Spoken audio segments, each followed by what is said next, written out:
Assalamualaikum warahmatullahi wabarakatuh. Alhamdulillah, wassalatu wassalamu ala rasulillah. Mungkinkah PDIP dibubarkan oleh pemerintahan Prabowo? Mungkin ya. Itu pernah terjadi. Soekarno membubarkan partai yang menjadi lawan terberatnya secara politik, yaitu Masyumi, Majelis Syura Muslimin Indonesia ya. Jadi setelah merangkul PKI dan merangkul Partai NU, oposisi dibubarkan, yaitu Masyumi, Majelis Syura Muslimin Indonesia, partai Islam terbesar di masa kemerdekaan. Soekarno juga biasanya penguasa itu senang membubarkan. Soekarno juga membubarkan Partai Murba, dan tokoh-tokoh oposisi yang mengkritik dia semua dimasukkan penjara, termasuk pers ya, seperti tokoh pers Mukhtar Lubis itu 10 tahun dari dari 56 sampai 66. Muhammad Nasir, ketua Masyumi partai itu, akhirnya dimasukkan penjara 6 tahun. Tokoh-tokoh yang lain, Buya Hamka, Anak Gede Agung, kemudian bukan Mukhtar, siapa namanya, Rum Royen itu, Muhammad Rum ya, kemudian banyak lagi ya tokoh-tokoh oposisi itu dimasukkan penjara, dan tokohnya, alat perjuangannya dibubarkan. Sama dengan rejim Jokowi itu membubarkan alat perjuangan Habib Rizik, yaitu Front Pembela Islam, dan kemudian memasukkan Habib Rizik ke penjara dan mengurungnya 4 tahun, dan sebelumnya diblok, tidak bisa pulang 3 tahun 7 bulan di Mekah ya, zaman Jokowi. Jadi mungkinkah Prabowo karena tidak ingin ada partai yang lebih besar atau kekuasaan yang bisa membayang-bayangi dia kemudian dibubarkan? Itu bisa, karena dia merasa Gerindra adalah partai yang besar dan tidak ingin mendapatkan rival yang standing, yaitu partai PDIP sebagai partai pemenang pemilu, meskipun bertahun-tahun Mega adalah sahabatnya. Tetapi sekarang kita tahu Prabowo adalah sangat bersahabat dan tidak ingin dipisahkan dengan Jokowi.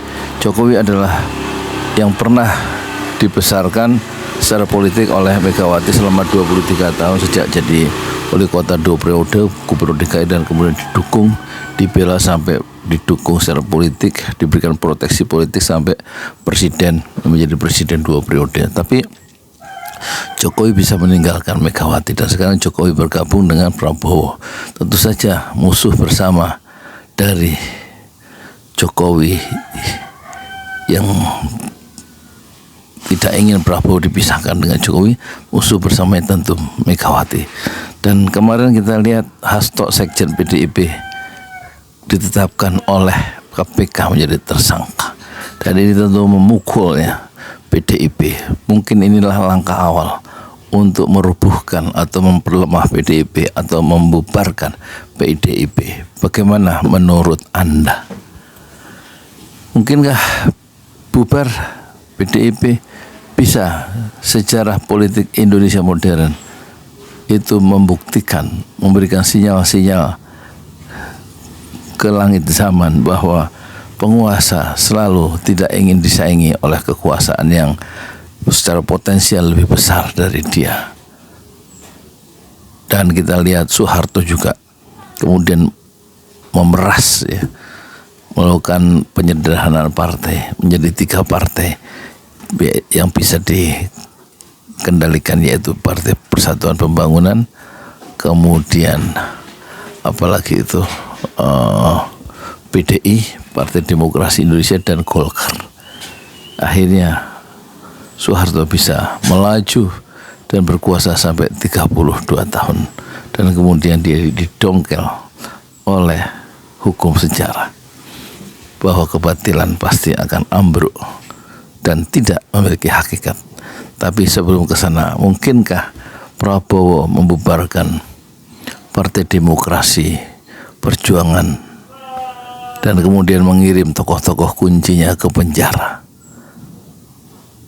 secara teoritis mungkin. Bagaimana menurut Anda?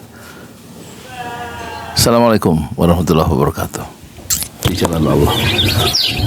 Ini Masjid Enam Syuhada lagi dikunjungi sama Ketua Hilmi. Modal awalnya berapa Pak Yudi Pramuko? 750.000 rupiah aja. Jadi ini 500 jutaan nih barang. Sekarang udah habis 310. Masya Allah, tuh udah pakai keramik, laponnya tinggal. Granit tuh kayak marmer. Tuh, Masya Allah nih, sampai juga kita ke sini. Masjid Enam Syuhada, ngapa namanya Masjid Enam Syuhada, Ya, Pak Yudi? kita mau mendokumentasikan perjuangan dakwah nama anak muda pengawal Habib Rizik Syihab itu. Masya Allah. Yang dibunuh sama orang jahat di kilometer 50. Kilometer 50 ya. Itu kan simbol memperjuangkan dakwah itu kita harus memberikan segalanya untuk Islam kan ya. Untuk Masya dakwah Islam. Allah. Dan nama anak muda itulah yang sudah memberikan segalanya untuk Islam. Masya Allah. Apa nanti nama pemuda itu ada juga di sini mungkin diterangkan? Mungkin namanya Enam Syuhada. Enam Syuhada itu, Ya. 6 Syuhada dipasang di sini, 6 Syuhada. Bipali, apa yang dikomentarin dari ini semua, Bipali? Masya Allah, luar biasa. Dari uang 700.000, kalau pengen ternyata bisa. Bisa. Allah kirim. Tuh, bisa. Ya, dengan masuk satu gang kecil, tapi Bapak ini luar biasa. Kecil tuh. Masya Allah ya. Satu call aja. Masya Allah, perjuangan Pak Yudi Pramuko, YouTuber sejagat paling tua. Tertua di semesta. Tertua di semesta. Masya Allah. Tukang donat. Tukang donat. Tukang donat dari Paru. Ini saya laporkan dari lapangan ini, langsung dari Masjid Enam Syuhada. Masya Allah. Dan ini dia. Dalam lihat ah. Tuh lihat tuh masjidnya, tuh imamnya di situ tuh. Malam-malam lagi kita. Masya Allah, masih kurang nih. Atapnya katanya transfer aja. Masjid Enam Syuhada sebentar lagi selesai. Dinding lubang angin sebagian sudah terpasang, lantai 2 dan kemudian plafon termasuk lantai bukan keramik, granit 150 dus bersama tiang-tiang yang ada 16 setinggi 4,5 meter. Kemudian finishing terakhir adalah tangga menjebol atap ya, lantai pertama untuk masuk ke lantai 2. Inilah Masjid Enam Syuhada. 2,5 tahun lalu dimulai pada 2 Agustus hari Senin 2021. Tinggal sedikit lagi insya Allah, dan lantainya dari keramik, bukan keramik, granit sudah diresmikan lantai pertama. Nanti lantai kedua lewat sini tangganya jebol untuk masuk ke lantai 2. Inilah Masjid Enam Syuhada yang sangat megah karena dari bahan-bahan pilihan, kualitas nomor 1.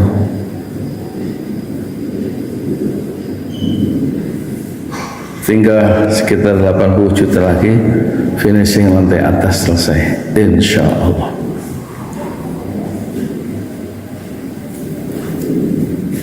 Ya, inilah Masjid Enam Syuhada yang sangat bersejarah ya dalam sejarah dakwah Indonesia modern, insya Allah, karena ini dibangun dalam konteks kezaliman rejim penguasa yang sudah membunuh 6 santri dari front Laskar Front Pembela Islam, dan kita abadikan pengorbanan dan perjuangan dakwah mereka sehingga kita sebut namanya Masjid Enam Syuhada. Mereka mengawal perjalanan dakwah gurunya Habib Rizik Syihab dan mereka dicegat oleh orang-orang jahat di kilometer 50. Saya Yudi Pramuko, tukang donat dari Parung Suber, tertua di semesta Fasbir Sabrun Jamila. Bersabarlah dengan kesabaran yang indah. Assalamualaikum warahmatullahi wabarakatuh.